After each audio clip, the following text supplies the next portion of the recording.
అధ్యక్ష, మొదటి ప్రశ్న సమాధానం 1998 డిఎస్సిలో నోటిఫై చేసిన 22,542 పోస్టులు గాను 1999లో 18,008 మంది అభ్యర్థులు నియమించడం జరిగింది. ఆ తర్వాత ఎంటీఎఫ్ కింద 3,139 మంది అభ్యర్థులు నియమించడం జరిగింది. రెండో ప్రశ్న సమాధానం ఈ ప్రశ్న ఉత్పన్నం కాదు. మూడో ప్రశ్న సమాధానం ఈ ప్రశ్న ఉత్పన్నం కాదు. రాజుగారు. అధ్యక్ష, 1995 నుంచి 99 వరకు గౌరవ ముఖ్యమంత్రి గారు చంద్రబాబు నాయుడు గారు అధ్యక్ష.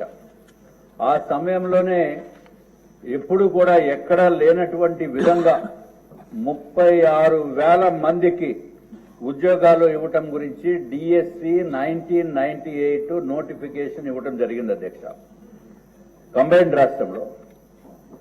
అప్పుడు సుమారు 26,000 మందికి ఉద్యోగం ఇవ్వటం జరిగింది అధ్యక్ష. 10,000 మంది మిగిలిపోయి ఉన్నారు అధ్యక్ష.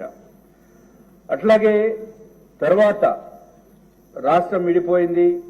మళ్లీ 2014 నుంచి 2019 వరకు మన ముఖ్యమంత్రి గారు చంద్రబాబు నాయుడు గారు ఒక కమిటీ ఏర్పాటు చేశారు అధ్యక్ష. మిగిలిన వాళ్ళకి ఏమి చేయాలనే ఉద్దేశంతో ఒక ఎమ్మెల్సీ కమిటీ ఏర్పాటు చేస్తే దాంట్లో ఆ కమిటీ ఇచ్చిన రిపోర్ట్ ఏంటంటే అధ్యక్ష, హ్యుమానిటేరియన్ గ్రౌండ్స్ ని దృష్టిలో పెట్టుకుని వారందరికీ జస్టిస్ చేయాలని చెప్పి ఆ ఎమ్మెల్సీ కమిటీ రిపోర్ట్ ఇచ్చింది అధ్యక్ష. తర్వాత దురదృష్టవశాత్తు ఈ రాష్ట్రానికి పట్టిన దౌర్భాగ్య స్థితి మనం చూసాం అధ్యక్ష. 2019 నుంచి 2024 వరకు జగన్మోహన్ రెడ్డి గారు ప్రభుత్వం వచ్చిన తర్వాత రాష్ట్రాన్ని సర్వనాశనం చేయటమే కాకుండా ఇంకా వాళ్ళు ఏదైతే ఎమ్మెల్సీ కమిటీ ఇచ్చిందో అది కేవలం ఎలక్షన్స్ ముందు అంటే 2023లో కొంతమందికి ఉద్యోగాలు ఇవ్వడం జరిగింది అధ్యక్ష. అది ఎంటీఎస్, మినిమం టైం స్కేల్ ఉద్యోగం అధ్యక్ష. వారు ఇచ్చింది 4,072 మందికి ఉద్యోగాలు ఇవ్వడం జరిగింది అధ్యక్ష. తర్వాత మళ్లీ ఎలక్షన్స్ ముందు ఏదైతే స్పీకర్ గారు తమరు కూడా రికార్డ్స్ లో చూడొచ్చు అధ్యక్ష, 22/2024లో అసెంబ్లీలో వారు చెప్పింది 5,887 మందికి ఉద్యోగాలు ఇచ్చామని చెప్పి తప్పుడు సమాచారం కూడా సభకు ఇవ్వడం జరిగింది అధ్యక్ష. యాక్చువల్ గా ఇచ్చింది 4,072 అధ్యక్ష. బ్యాలెన్స్ మిగిలిపోయింది 1,815 మంది. వారు ఏదైతే డిఎస్సి 1998లో రాసిన వారు మిగిలిపోయారు అధ్యక్ష.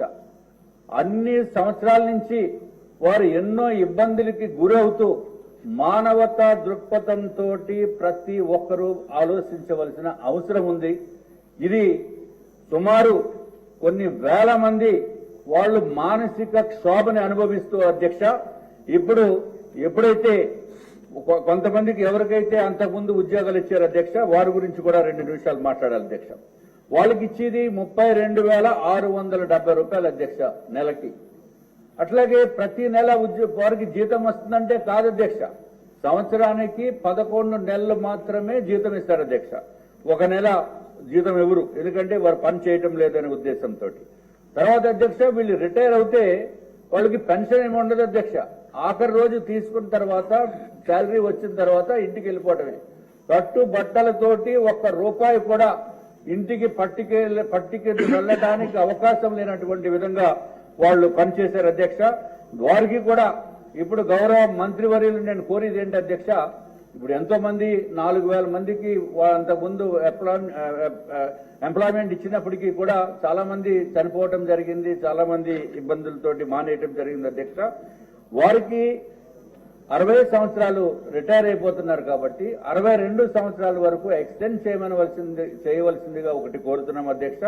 ఈ బ్యాలెన్స్ ఏదైతే 1,815 మందికి ఉన్నారో అధ్యక్ష, వారికి కూడా మానవతా దృక్పథంతో తప్పనిసరిగా వాళ్ళకి ఏదో విధంగా సహాయ సహకారాలు అందించవలసిందిగా మేము కోరుతున్నాం అధ్యక్ష. ఇది ఒక్కటే.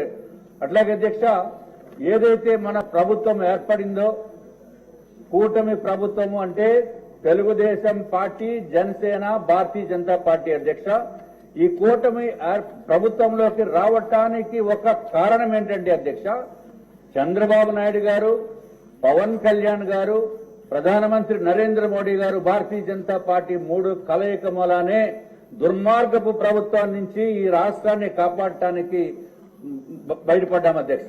కాపాడే పరిస్థితి తీసుకొచ్చాం.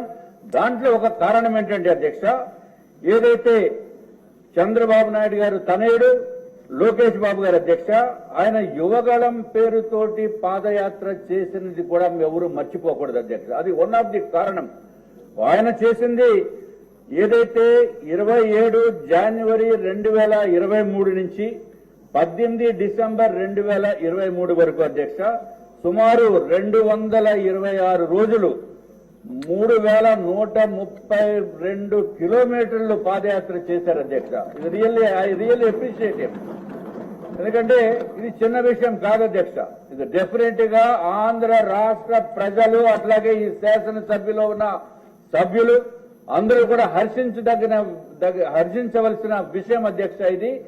ఇది ఈ సుదీర్ఘమైన ప్రయాణం పాదయాత్ర చేసిన వలన ఎన్నో విషయాలు, పాత ప్రభుత్వం చేసిన దుర్మార్గపు పనులు, అట్లాగే ఎవరికైతే ఇబ్బందులు ఉన్నాయో ఆ ఇబ్బందులన్నింటినీ కూడా తెలియజేయడానికి అవకాశం వచ్చింది అధ్యక్ష.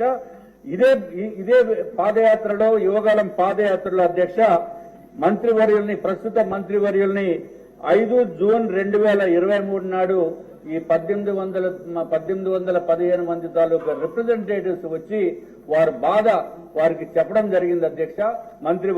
ప్రస్తుత మంత్రివర్యులకి ఆనాడు నారా లోకేష్ బాబు గారికి చెప్పిన తర్వాత వారు తప్పనిసరిగా చూస్తాము, మీకు సానుకూలంగా స్పందించారు అధ్యక్ష.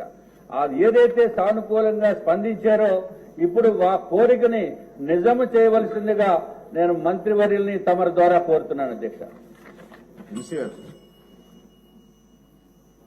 అధ్యక్ష, విద్య పైన తెలుగుదేశం పార్టీకి ఇప్పుడు ఒక బాధ్యతగా స్వీకరించింది. మీరు చూస్తే తెలుగుదేశం పార్టీ ఆవిర్భావం తర్వాత 11 డిఎస్సీలు ఏర్పాటు చేసి 1,50,000 మంది ఉపాధ్యాయుల పోస్టులు భర్తీ చేస్తాం జరిగింది అధ్యక్ష. నాకన్నా మీకే బాగా తెలిసింది. దాంట్లో అధ్యక్ష 9 డిఎస్సీలు చంద్రబాబు నాయుడు గారు, గౌరవ ముఖ్యమంత్రి గారు నాయకత్వంలో కూడా జరిగింది అధ్యక్ష. ఈ ప్రభుత్వం అధికారంలోకి వచ్చిన తర్వాత తొలి సంతకం మెగా డిఎస్సీ మీద పెట్టడం జరిగింది అధ్యక్ష.